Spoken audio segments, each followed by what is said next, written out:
kalau sampai di antara para pemirsa belum paham nih, saya kasih tahu.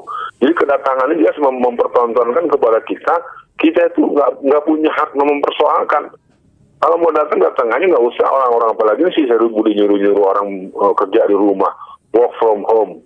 Ngapain? Udah biasa aja masing-masing. Apa kita ingat? Apakah ketika datang kunjungan Rabita Alam Islami, pertemuan para pemimpin negara sana, mereka juga kena macet juga kok. Kenapa itu nggak dikasih WFA? Saya pikir ini sebuah bentuk ketegasan daripada orang-orang yang memang mereka punya kebencian walaupun tidak diungkapkan dengan kata-kata. Ini bukan kedatangan biasa, ini merupakan kedatangan yang menunjukkan bahwa ada satu titik totok untuk memperkuat Katolik dan gerakan Kristenisasi. Salam saudara-saudara yang diberkati oleh Tuhan. Berjumpa kembali bersama dengan saya di channel ini. Saya berdoa kabar kita selalu baik-baik saja dan diberkati oleh Tuhan. Amin. Teman-teman, video kali ini saya mau bagikan bagi kita video cuplikan yang mana baru-baru ini viral bagaimana ada seorang paus datang mengadakan kunjungan ke Indonesia dan ternyata ada seorang ustadz yang tidak suka akan hal itu. Seperti apa cuplikan? Langsung kita simak cuplikan berikut ini. Alfian, menurut Bung Alfian, apakah mungkin kedatangan paus ini ke Indonesia untuk menjaga, memaintain, atau memperkuat proses kristenisasi di Indonesia, Bung Alfian? Pasti. Saya sebenarnya agak geram, Bung Kameramen, dengan berita ini. Yang pertama, kepada seluruh masyarakat, ini sebuah ketidakadilan kepada kelompok mayoritas. Bahwa ini adalah sebuah komando Laskar Kristus, komando Katolik, untuk memenangkan kepentingan jaringan mereka. Ya, apalagi pilkada kita 515 titik. 515 pilkada serentak. Dan jaringan gereja paling banyak memberikan bantuan secara langsung maupun tidak, yang akan memberikan keuntungan kepada mereka dalam bentuk akses, dalam bentuk perlindungan, dalam bentuk pemerolehan izin yang dipermudah. Ini jelas nggak sekedar datang ini ada hubungannya dengan banyak hal yang nanti akan dibicarakan lewat dialog dengan Bung Kamera. Jelas sebagai khilafah daripada kepemimpinan ya, ini kalau ada yang ribut-ribut khilafah, ini khilafahnya Katolik. Khalifah tanda kutip ya maksud saya ya. Dia ini adalah koordinator sistem kenegaraan. Di Katolik ini memiliki sentra kegiatan di Vatikan. Yang di Vatikan itu adalah sebuah komando negara dalam negara. Ya, kalau sampai di antara para pemirsa belum paham nih, saya kasih tahu. Jadi kedatangan ini dia mempertontonkan kepada kita itu nggak punya hak mempersoalkan.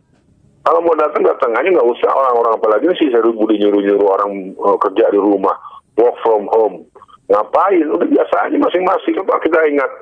Apakah ketika datang kunjungan Rabita Alam Islami, pertemuan para pemimpin negara sana, mereka juga kena macet juga kok. Kenapa itu nggak dikasih WFA? Saya pikir ini sebuah bentuk ketegasan daripada orang-orang yang memang mereka punya kebencian walaupun tidak diungkapkan dengan kata-kata. Ini bukan kedatangan biasa, ini merupakan kedatangan yang menunjukkan bahwa ada satu titik totok untuk memperkuat Katolik dan gerakan Kristenisasi yang mereka secara prinsip bermusuhan antara Protestan dengan Katolik, tetapi dalam menghadapi umat Islam, mereka bekerja sama. Wallazina kafaru ba'duhum awliya'u ba'd. Mereka bekerja sama. Bung Kamran boleh diteruskan. Ya, terima kasih Bung Alfian. Ya, saya memang menangkap karena kan memang negara ini negara mayoritas Islam ya. Ketika ada ketika ada acara yang Islam lakukan yang besar, harusnya kan disikapi sebetulnya harusnya lebih mantap lagi oleh pemerintah kita. Tapi ini mungkin pemerintah kita agar dianggap toleransi baik, ini mungkin Yakut juga akan terdepan nih Bung Alfian menyambut kedatangan paus. Karena kan ini Menteri Agama yang sayang pada paus. Nah Bung Alfian, untuk akhir sesi kali ini, kristenisasi adalah hal sebetulnya yang sangat diwaspadai, salah satunya oleh NU juga. Bung Alfian pernah sampaikan ada sesepuh atau almarhum dari tokoh NU yang sudah meninggal, yang mengingatkan bahwa sekarang warga NU ini abai dengan munculnya kristenisasi. Nah sekarang kristenisasi itu dianggap tidak terlalu berbahaya, Bung Alfian.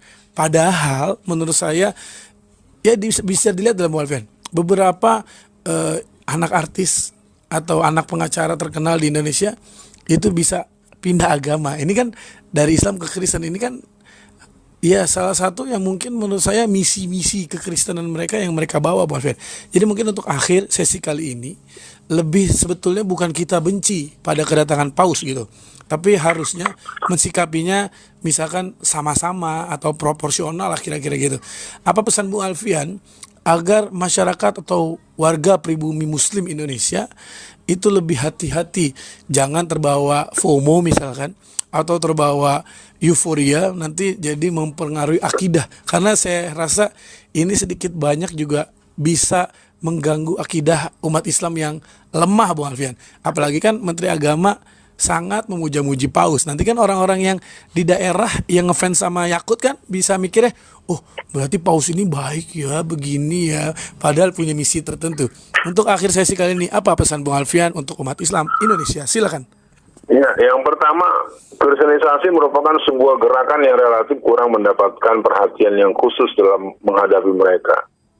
Pada sidang Dewan Gereja tahun 1967 di Ambon, mereka sudah mencanangkan untuk mengkristenkan Pulau Jawa selama 25 tahun dan mengkristenkan Indonesia pada 50 tahun ke depan.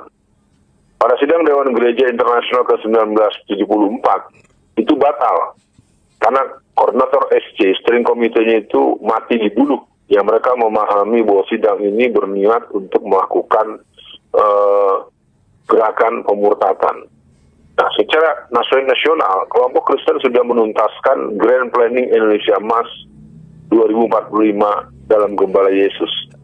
Bung kameramen, kalau saya dari awal begitu emosional, karena memang ini umat Islam sudah PKI-nya bangkit tapi dianggap nggak ada oleh tokoh-tokoh dan para cendekiawan Muslimnya juga begitu, gerakan kristenisasinya kayak begitu. Nah, jadi yang perlu dipahami oleh Bung kameramen dan para pemirsa, bahwa gerakan kristenisasi ini sudah merangsek jauh. Karena mereka tidak pernah kita lihat sebagai sebuah hal yang membahayakan. Padahal Quran mengatakan, وَلَنْ تَرْضَ عَنْكَ الْيَهُودُ عَلَى النَّصَارَى حَتَّى تَتَّبِعَ مِلَّتَهُمْ. Sesungguhnya orang-orang Yahudi dan orang-orang Kristen itu nggak suka dengan kamu, sampai kamu ikut apa maunya mereka. Maka yang terakhir dalam pernyataan penutup ini, saya menganjurkan kepada semua teman-teman seluruh ikhwan dan akhwat se-Indonesia, ayo kita asal ghirah. Ini yang disebut oleh Buya Hamka. Kita ini lama-lama kehilangan ghirah. Dalam bahasa mudanya ghirah itu artinya cemburu karena agama. Tidak ada cerita cemburu bagi orang yang tidak punya cinta. Sang pencinta akan selalu cemburu ketika yang dicintainya diganggu. Dan hari ini agama kita memang dirusak dengan pola-pola yang dilakukan oleh aliran-aliran sesat yang dilindungi oleh pihak-pihak tertentu. Dan juga gerakan kristenisasi, al-harakatul irtidat. Bayangkan, dia bisa melakukan kegiatan besar-besaran di tengah pusat kota dengan perlindungan seorang yang bernama Jokowi. Ya, dan terus terang hari ini saya katakan dengan tegas bahwa kita punya banyak persoalan dalam tantangan dan kewaspadaan umat. Satu di antaranya adalah gerakan pemurtadan atau gerakan kristenisasi atau al-harakatul irtidat. Nah, saudara, itulah dia video yang baru saja kita simak cuplikan tadi. Bagaimana Ustadz ini berpikiran negatif tentang kehadiran daripada seorang Paus Fransiskus ini. Padahal kunjungan datang ke Indonesia bukanlah untuk mengkristenisasi orang-orang, tetapi datang untuk bersilaturahmi supaya antar agama yang satu dengan agama yang lain ya bersatu. Itulah tujuannya. Nah, teman-teman, dan kalau bercerita tentang yang dikatakan tadi untuk mengkristenisasi, ya, itu tidak mungkin, ya, karena kami di dalam kekristenan tidak pernah diajarkan mengkristenisasi, tetapi kami dalam kekristenan diajarkan untuk mengasihi, bahkan menolong orang-orang yang tidak seagama dengan kami. Soal mereka mau datang menjadi Kristen, itu urusan mereka. Kami tidak pernah memaksa tentang hal itu, ya teman-teman.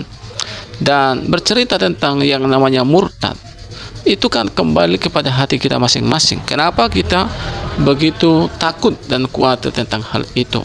Kalau memang iman kita kuat, ya, kita tidak perlu takut mau apapun tantangan, mau apapun cobaan, ya.